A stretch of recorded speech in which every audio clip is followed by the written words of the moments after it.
higher order derivative.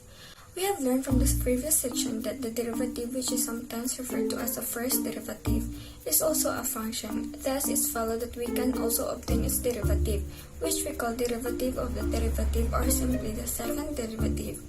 Now, the second derivative, being a function, gives us an opportunity to also get its derivative, which is called the third derivative. And the process can be continued successively up to the point that the problem requires. However, note that usually only the second derivative will be required as it has some of the commonly ascribed properties of functions, such as it can be interpreted as instantaneous acceleration of an object with a defined equation of motion. Furthermore, the second derivative provides an alternative way of knowing when an optional value occurs. Another competency you may need to have at the end of this section is to determine a general formula for the higher order derivatives. In this section, it is of prime importance that your pattern recognition and generalization skills are enhanced.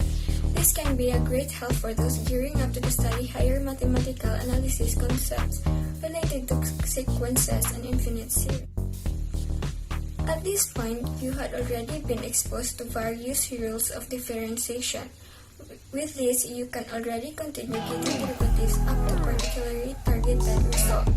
Bear in mind that since the derivative is also a function, you can always get its derivative by a usual process of differentiation. Before proceeding, it is a must that you have learned familiar with the notations that we'll use in this section. In the earlier sections, you have seen the following notation for the derivative of a function defined by the equation y equals fx. First, the Leibniz notation dx. 2. The functional notation fx. Third, the differential notation dy over dx, and fourth, the prime notation f prime or y prime. As you read other advanced mathematical references, you will encounter other ways of denoting the derivative. However, for the sake of brevity, we shall dwell only in using for aforementioned notation.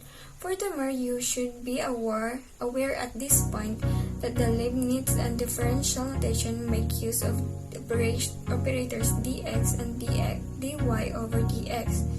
In principle, those operations can be attached on both sides of an equation, signifying that we have to take the derivative of each side in the given equation. So our problem here is hx equals x squared cosine x. Our first derivative here is hx equals 2x times cosine x plus x squared times the derivative of the second part, which is the negative sine x. So we have 2x cosine x minus x squared sine x. So our h double prime x is equal to the derivative of the first part of the derivative of 2x is 2, and the second part, which we will leave cosine x, plus 2x negative sine x. The derivative of x2 will be the 2x sine x plus the first part x squared times the second derivative of the second part, which is cosine x.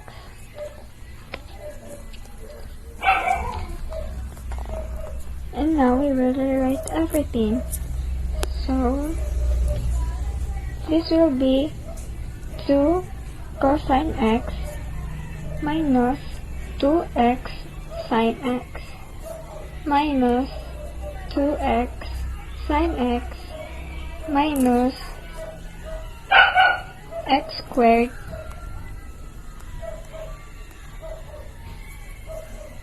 cosine x. So we will combine the 2x sine x. So this will be our final is equals to 2 cosine x minus 4x sine x minus x squared cosine x. So this will be the final.